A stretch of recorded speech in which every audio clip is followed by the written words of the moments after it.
Bonjour à tous, j'espère que vous allez bien. Bienvenue sur ma chaîne YouTube. Dans la vidéo d'aujourd'hui, j'aimerais parler avec vous de l'amitié pendant l'adolescence. Comme vous le savez si bien, l'adolescence est une étape très complexe où l'on se cherche, on essaye de se comprendre, de se connaître. Et pour pouvoir interagir avec les autres, il faut pouvoir les comprendre en retour. J'ai donc recensé ces petites choses que j'aurais aimé savoir pendant mon adolescence qui certainement m'auraient aidé à avoir de meilleures amitiés. Si la vidéo t'intéresse, installe-toi.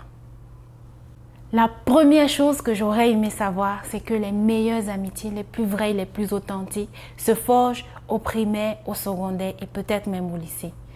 Dans ces âges-là, on a plus de facilité à donner et à se donner sans mesure.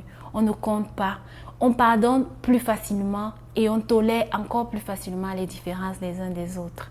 Je me souviens encore aujourd'hui, plusieurs années plus tard, du prénom de mon camarade de classe de maternelle.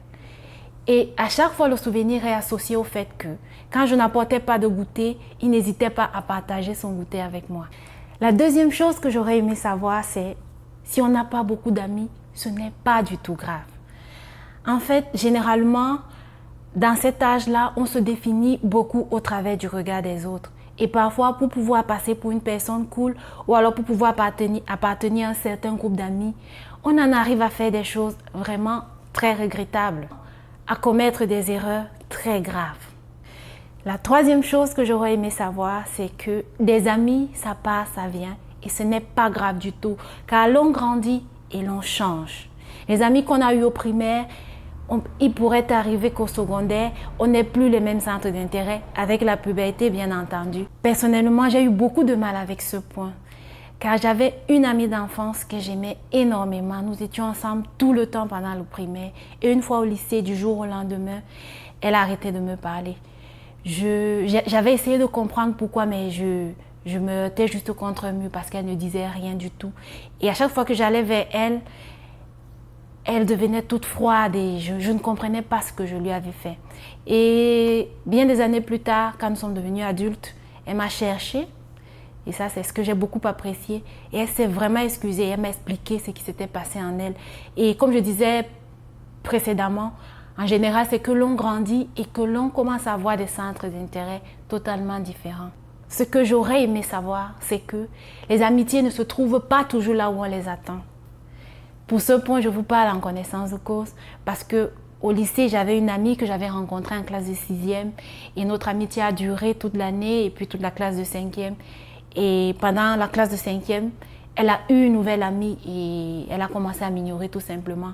Et moi, j'étais là à essayer de continuer, de reconstituer ce qu'il y avait entre nous. Et puis finalement, en classe de 4e, je pense que je commençais à comprendre que cette amitié n'avait pas de base suffisamment solide pour survivre à l'arrivée de la nouvelle amie dans sa vie.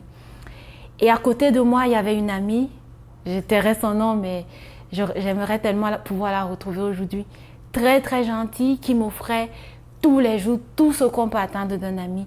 Elle partageait avec moi tout ce qu'elle avait, mais moi, je l'ignorais. Et puis un jour, comme ça, j'ai repris conscience et je me suis dit, mais j'essaie d'être amie avec ceux-là, elle me rejette.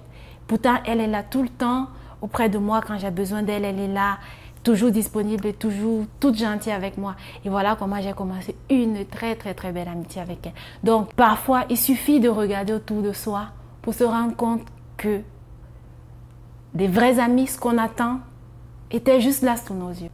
Je terminerai en vous disant, j'aurais aimé savoir qu'un bon ami est loyal. La loyauté est un signe de grande amitié.